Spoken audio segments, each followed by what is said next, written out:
back to go another YouTube video. It's your boy Ryan G. Today we're gonna react to what happened to every ex-TNA wrestler who joined WWE. We're gonna react to what happened to every ex-TNA wrestler who joined WWE. I'll probably put the link in the description in the link. We'll see. But let's get right into the video. From becoming a legend to getting lost in the shuffle. From a glorious run in NXT to working as a backstage producer. This is what happened to every TNA wrestler who signed with WWE. Kicking off our list is none other than the phenomenal one himself, AJ Styles. From 2002 to 2013, AJ wasn't just a TNA wrestler, he was Mr. TNA himself. Styles built his legacy as the company's cornerstone, racked up multiple X Division championships, world heavyweight title reigns, and his feuds with Samoa Joe and Christopher Daniels put TNA on the map during its golden era. He was the guy who proved you didn't need WWE. Yeah. And Christopher Daniels, I think he had retired AJ Styles in TNA for that match they had. It was like a retirement match. To be considered one of the best. A career versus career match or something like that. In the world. But here's the thing. In early 2013, Styles left TNA after contract negotiations fell off and became the hottest free agent in pro wrestling. Styles dominated New Japan and Ring of Honor as the cocky leader of the Bullet Club. And everyone knew it was only a matter of time before WWE came calling. In January 2016, Styles made his iconic debut at the Royal Rumble, and the wrestling world lost its collective mind. Unlike most TNA imports, WWE actually treated him like the star he was.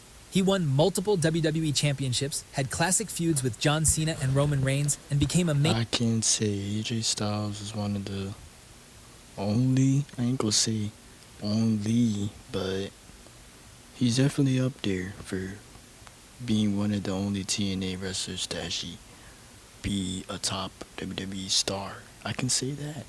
That's definitely true. Main event fixture from day one. Today, AJ Styles is still an active WWE main roster star with recent contract extensions keeping him in the company through 2025. Styles even made an appearance at Slammiversary in 2025 while being signed with WWE in a moment that had every OG TNA fan shedding a tear. But while Styles had a legendary run in the WWE, the same can't be said about this next TNA original on our list. Bobby Roode's TNA journey started back in 2004 when he arrived as part of Team Canada, but it was his tag team with James Storm that changed everything. Beer Money became one of the greatest tag teams in TNA history, and their feuds against Team 3D and Motor City Machine Guns are still talked about today as some of the best tag team wrestling ever produced. Roode eventually broke out as a single star, capturing the TNA World What's your favorite TNA tag team?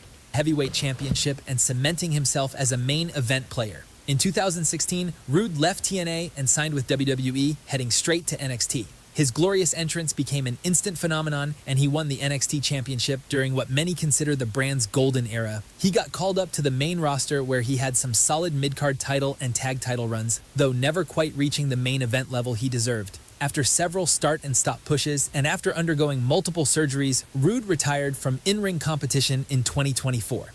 Today, he works backstage for WWE as a producer, helping the next generation of wrestlers craft their matches. So he got injured really bad to the point where he had to retire.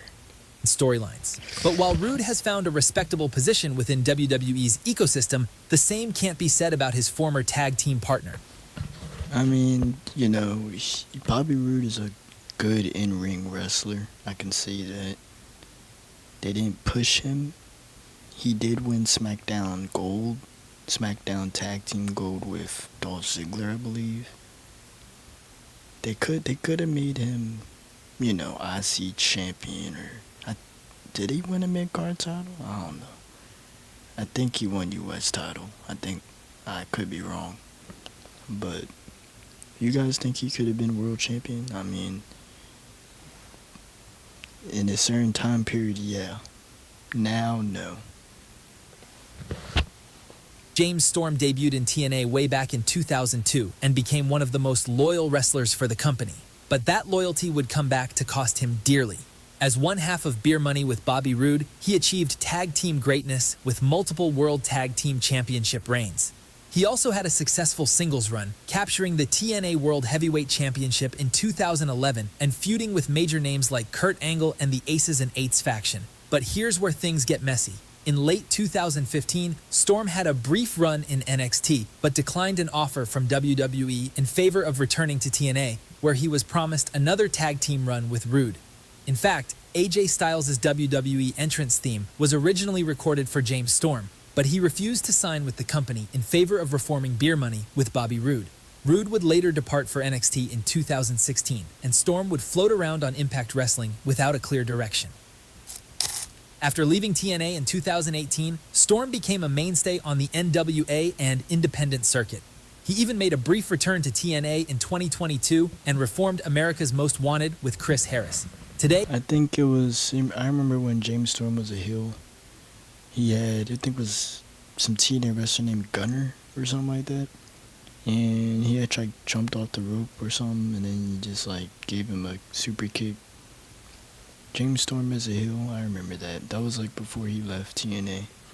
James Storm continues working indie shows and NWA events, but you can't help but wonder how different his career would have looked had he signed full-time with WWE in 2015. But while Storm never made it to WWE's main roster, let's talk about a TNA homegrown talent who got absolutely burned by the bright lights of WWE. Ethan Carter III didn't just have a TNA run, he dominated the entire promotion. EC3's character was perfect, the arrogant, entitled nephew of Dixie Carter who actually had the talent to back up his ego. His undefeated streak and undeniable mic work made him one of TNA's biggest homegrown stars of the decade. In January 2018, EC3 returned to WWE. And yes, I said returned because he actually had a forgettable developmental stint there years earlier. This time, he arrived as a fully formed star and had a brief run on the black and gold brand, competing in a ladder match for the NXT North American title, and then feuding with the Velveteen Dream. He got called up to the main roster in 2019, but here's where things went sideways. WWE completely fumbled the bag with EC3, giving him almost no mic time despite being one of the best talkers in the business. He won the 24/7 championship several times in 2019, but it was a massive step down from his TNA glory days. WWE released him in April 2020, and honestly, it felt like a mercy killing. After WWE, EC3 started his own promotion called Control Your Narrative, which ended up being a disaster. The promotion later merged with NWA, where he won the NWA World's Heavyweight Championship in 2023. Today, EC3 remains active as a wrestler, producer, and promoter, but his failed WWE run will always be remembered as one of See, like, he did really well in TNA. EC3 did. He won he was a heel. I think he was a face at one point. He put on good matches, good rivalries. He had a good TNA World Heavyweight title reign. wrestling's biggest missed opportunities. However, EC3 wasn't the only wrestler associated with Dixie Carter who had a run in WWE. Rockstar Spud was TNA's ultimate underdog, literally and figuratively. His run in TNA featured him as both a comedic heel and a scrappy babyface in the X Division scene. He won the Feast or Fired briefcase, competed in multiple X Division storylines, and his hair versus hair match against EC3 became one of the most memorable moments of his TNA tenure. WWE signed him in 2017, repackaging him as Drake Maverick for the Cruiserweight division.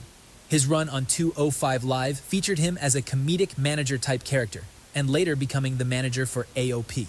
But Maverick's most memorable work with WWE was his emotional storyline during the 2020 releases. WWE fired him during the pandemic, but his passionate plea to stay with the company went viral, and WWE eventually rehired him.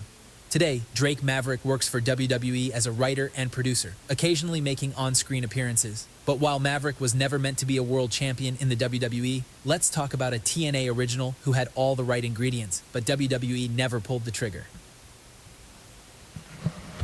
Samoa Joe. Before he goes on, Samoa Joe, man, TNA. I think I tapped his shoulder when I went to the live event, back when I went to a TNA live event, but that's off topic. He's the, what is he? The Samoan submission machine? I forgot his nickname, but his finisher, he has the coquina clutch, he has the finisher he has you on top and then drops you down. That move is banned because, Tyson Kidd got injured from that. Good match, a good wrestler. Good. He was good in WWE. He put on good rivalries. AJ Styles put on good matches against Brock, Braun. That fatal 4-way match. They should have gave him the Universal title, Samoa Joe. Joe's TNA run is the stuff of legends. He joined TNA in 2005 and immediately went on a legendary undefeated streak that made him the most dangerous man in professional wrestling. Joe captured the X Division Championship 5 times, and his feuds with Kurt Angle and AJ Styles produced some of the greatest matches in TNA history. He headlined Bound for Glory, won the TNA World Heavyweight Championship, and was a mainstay of the company's main event scene during its peak years. Joe signed with WWE in 2015, starting in NXT where he became a multi-time NXT champion.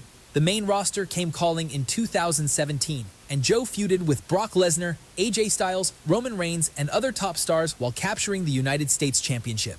But here's the frustrating part. While Joe was booked as a serious threat, he was never given the chance to shine as a world champion in WWE.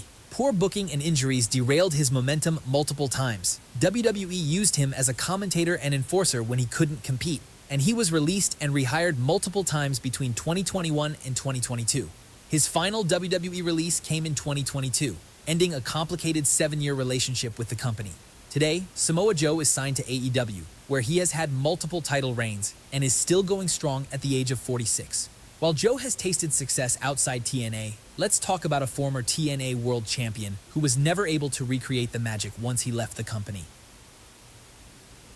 From 2004 to 2016, Eric Young did it all in TNA. Comedy acts, world championship runs, romantic angles, and everything in between. Young captured the Impact World Championship multiple times. Alright, so not EC3, Eric Young.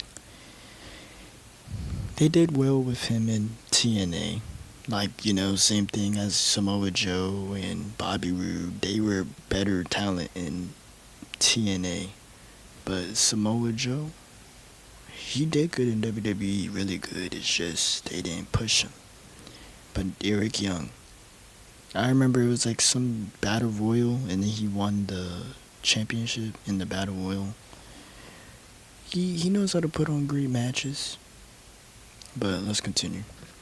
He's the only male wrestler to hold the Knockouts Tag Team Championship, and his feuds with Kurt Angle, Bobby Roode, and Eddie Edwards showed his versatility as both a comedic character and a main event threat. The guy could make you laugh one week and then genuinely make you hate him the next. WWE signed Eric Young in 2016, and he became a founding member of Sanity in NXT. The faction won the NXT Tag Team Championships and looked like they'd be a main roster force. But here's where WWE dropped the ball. Sanity's main roster call-up was an absolute disaster. The group was split up almost immediately, and Young became a mid-card afterthought before getting released in 2020. His WWE run lasted 4 years but felt like a complete waste of his talents. After his WWE release, Young returned to Impact Wrestling, where he's been having some of his best work in years. He briefly rejoined WWE in 2023, where he was originally supposed to be a part of Bray Wyatt's stable with Uncle Howdy, but quit the company and came back to TNA.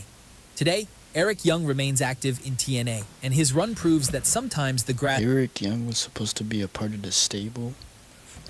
Isn't greener on the other side. But while Eric got a chance to showcase his talent in a WWE ring, let's talk about a TNA monster who never got that privilege even after signing with the company. Abyss was TNA's original monster. Debuting in 2002, the masked hardcore wrestler became one of TNA's most recognizable characters for nearly 2 decades. He won the TNA World Championship. Yeah, Abyss, formerly known as Joseph Park. He put his body on the line. I've seen a lot of his matches. Look, you see this, he's going through barbed wire. And Abyss, like he said, he's been wrestling for almost, 2 decades? A long time. Captured multiple tag team titles, and his hardcore feuds with Sting, Sabu, and Raven are the stuff of nightmares. Abyss was inducted into the Impact Hall of Fame in 2018, and his dual persona storyline was some of TNA's most creative character work, proving Abyss was more than just a monster.